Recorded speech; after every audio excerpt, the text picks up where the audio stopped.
Hello, hello, hello. Welcome to Eyes Open Media.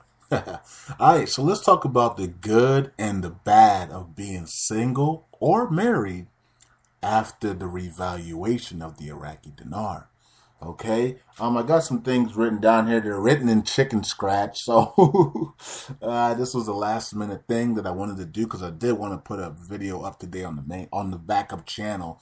Um, Eyes Open Media. So let's begin with the benefits of being single. Okay, we know that when you're single and you got when the revaluation happens, you got all this money now. Okay, and you can use the money to own things. Okay, you can own your home, your car, you can own businesses, you can do a lot of things with money because you have a lot of it now. So now you could be an owner and stuff. You can also lease. I think leasing is really good. If you like new stuff all the time, like new cars every year or every 2 years, then leasing would be a lot better instead of buying it out and then getting the depreciation value.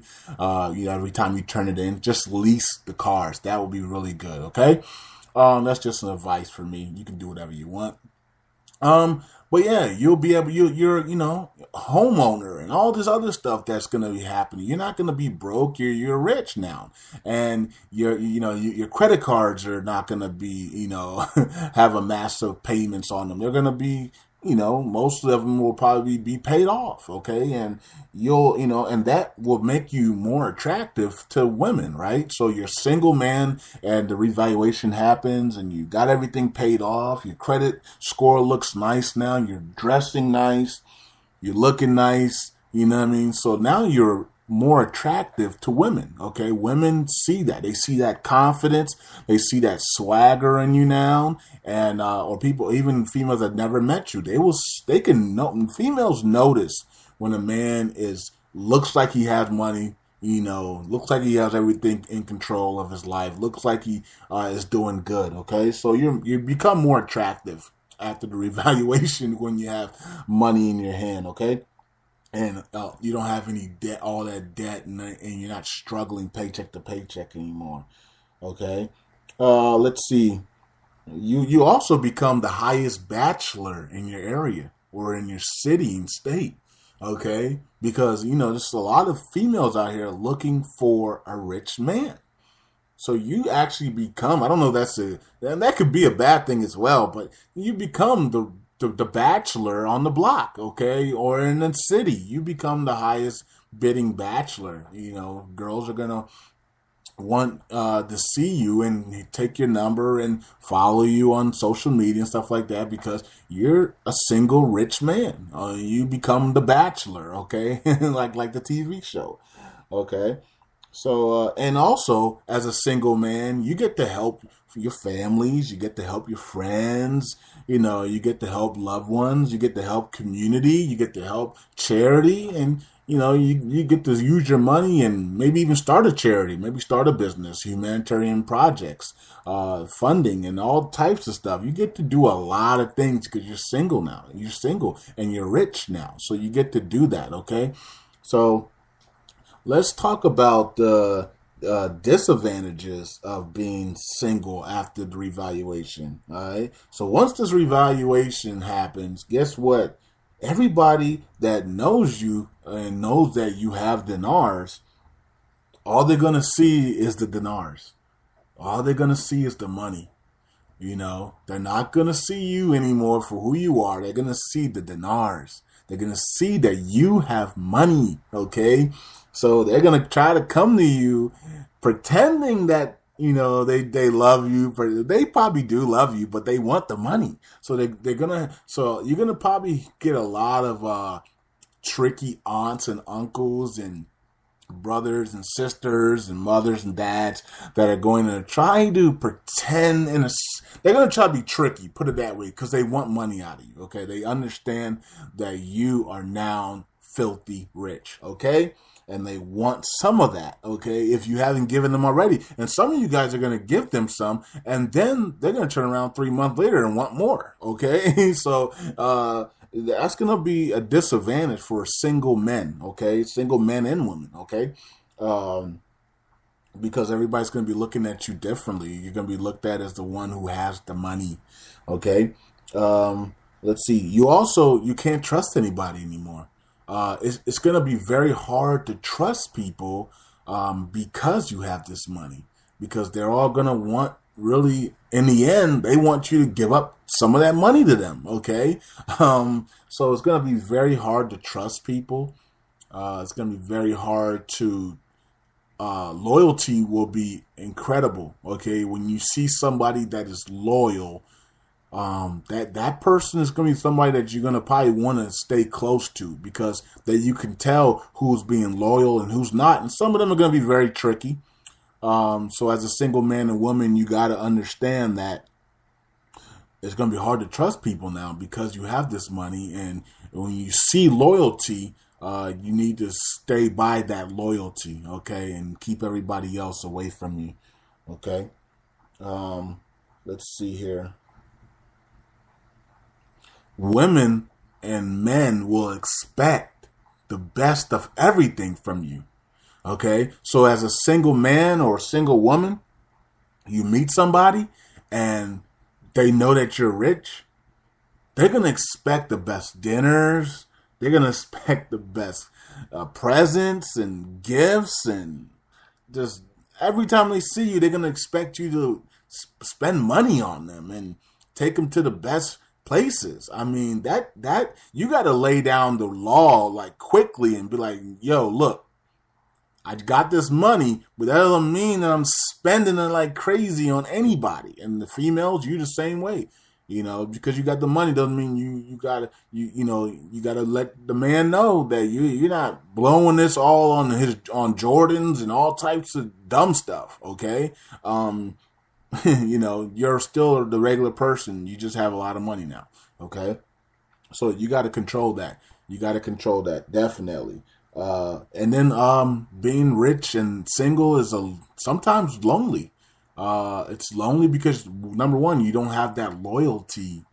That trust factor goes out the window for a lot of people that were in your life, because you know that they're coming for that money.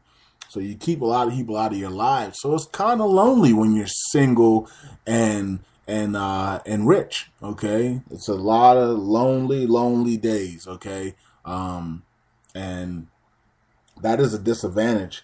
And sometimes that loneliness is going to be the downfall of some of us. Okay. And I pray that that's none of us listening right now, that none of us listening are going to be lonely, and none of us listening are going to go into any type of downfall that from loneliness, because loneliness brings depression. Loneliness brings things that you never thought you would ever do. Okay. Being rich and lonely is dangerous. Okay. You could drink a lot. You can get into heavy drinking. You can heavy drugs. You can heavy sex. You could gamble a lot. There's a lot of things when you're lonely, because you're trying to find something to keep you entertained. Okay. And that's where the problem lies. Okay. So just trust God. Keep God first, and God know. Look, if you're single and you're looking for a mate, trust God and just pray to God and let Him send you someone. He'll find you the best person. God knows what you like. God knows what a godly woman or man will do for you and be there for you. And you can, if you want a family, you can start a family. It is the end times, so for me personally, I don't recommend children in the end times, but at the same time, if God is allowing you to have children in the end times, then that's on you. You make that decision. For me personally, to have a kid now with the end, when we're so close to the end, that I don't know about that. I'm just being real. I think adoption is the best thing right now. Seeing a child that's like that just had it bad or had losses in their lives, and then you come in and you bring that joy and you bring that Christ joy into their lives. I think that's awesome. So I would look for adoption in the end times. Okay, not actually bringing a child into this end time world. Oh my goodness. It's funny. If I remember thinking, Man, if I was a child and I was born into this end time life of of starvation and GMOs and the Antichrist and all these pollution and all this stuff that World War III and all this stuff that's about to happen, and the coming of Christ for the bride, I would have slapped my mother and father. I would, that's what I was thinking. I don't know if it was a couple weeks ago or something. I was just like, man, I cannot even imagine being a little baby, knowing that we so close to all the stuff that is about to take place on this earth. I would have. I don't know. I would be so mad. But see, here's the thing: that the parents don't tell the children that we're in time. So the children are just having a good old time. Okay, they don't know if they're broke or poor. They don't know anything. They don't know about wars. They just are having a godly, loving time playing and having fun with video games and stuff like that. So it is what it is. When I thought that was interesting, I was like, man, I would have slapped somebody. Like, man, I was in heaven, relaxing and chilling, and then I had to come into somebody's womb, and in the end times, oh man, But hey, all glory to God, all glory to God. Now, let's move over to marriage.